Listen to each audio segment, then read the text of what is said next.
हरामखोर, 10 लाख रुपए, पूरे 10 लाख रुपए का नुकसान किया तूने। 10 लाख रुपए को छोटी रकम होती है क्या? जेठ जी, आपकी हिम्मत भी कैसी है मेरे पति के ऊपर हाथ उठाने की? हाँ, रोशनी, तुम्हें मालूम नहीं है क्या किया है इसने? बिजनेस में पूरे 10 लाख रुपए का नुकसान किया है। वो कंपनी से खड़ा करने में मैंने अपना जी जान लगा दिया, दिन रात की मेहनत लगा दी। इसे पोस्ट क्यों दिया था मैंने? ताकि कंपनी में और तरक्की हो सके। इसकी बेवकूफी की वजह से पूरे 10 लाख रुपए का नुकसान हुआ है मेरा। पहली बात तो ये 10 लाख ना मेरे लिए मेरे पति से बढ़कर नहीं है। और दूसरी बात, आपने क्या कहा? इस कंपनी में सिर्फ आपकी मेहनत है, आपने मेहनत से खड़ा किया है। जितनी मेहनत आपने की है ना, उतनी ही मेहनत मेरे पति की भी लगी है, समझे? तो ये एहसान ना हम पे मत दिखाइए।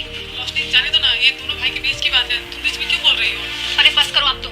मेरे पति के ऊपर आपके पति ने हाथ उठाया है, मुझसे बिल्कुल भी बर्दाश्त नहीं होगा। अगर यही काम मेरा पति आपके पति के साथ करता, आप बर्दाश्त कर लेती? नहीं ना? रोशनी, तुम कुछ नहीं जानती हो, चुप रहो, जाओ तुम घर। मैं कहीं नहीं जाऊंगी और जानती मैं सब कुछ हूँ, बल्कि आप कुछ नहीं जानते हैं। आपको ना इनके मार के पीछे भी प्यार नजर आता है।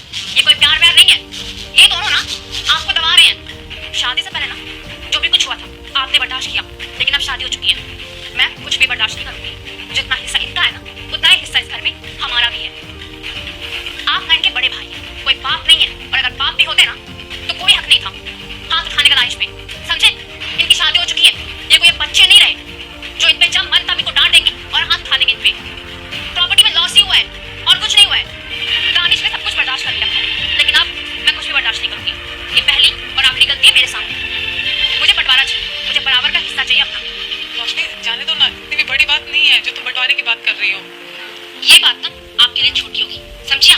क्योंकि आपको ना अपने देवर का सारा पैसा, सारी प्रॉपर्टी हड़पनी है। तभी इस लड़के को रहा नहीं जाता और कुछ ऐसा कहता है जिसे सुनकर उसकी बीवी दो भाइयों के बीच के झगड़े में बोलने के लिए 100 बार सोचेंगी। आखिर सवाल ये है, आखिर उसने ऐसा क्या कहा? उसे देखने से पहले मुझे पता है बेटा, तुम्हें पैसों की बहुत कमी है। बस एक बार वीडियो को लाइक करके चैनल को सब्सक्राइब कर दो और जाते जाते बेटा कमेंट में अपना नाम जरूर लिख देना। मैं तुम्हारा घर पैसों से भर दूंगा। यकीन नहीं है तो करके। फिर यह कहती है, एक काम कीजिए, आप अपना दिमाग खोलिए और चुपचाप से ना इनसे प्रॉपर्टी में हिस्सा मांगिए। फिर लड़का कहता है, तुम्हें प्रॉपर्टी चाहिए? लड़की कहती है हाँ। फिर लड़का बोलता है, किस बात की प्रॉपर्टी भाई? किस बात का हिस्से की बात कर रहे हो तुम? अरे पापा के जाने के बाद ये इंसान कहाँ से कहाँ तक कंपनी को लेकर आया। हाँ, जब मैं कॉलेज में था उस समय पापा इस दुनिया को छोड़ के चले गए थे, तो इस इंसान ने कंपनी को आगे बढ़ाया। उसी समय हमारी कंपनी लॉस में जा रही थी और उसी समय हमारी कंपनी डूब जाती। एक बाप का फर्ज, एक भाई का फर्ज, एक बॉस का फर्ज इस इंसान ने निभाया। अरे क्या है हम लोग इनके बिना? आज एक ये इंसान अगर मार ही दिया एक थप्पड़ तो क्या गलत हुआ? मैं सह लूंगा,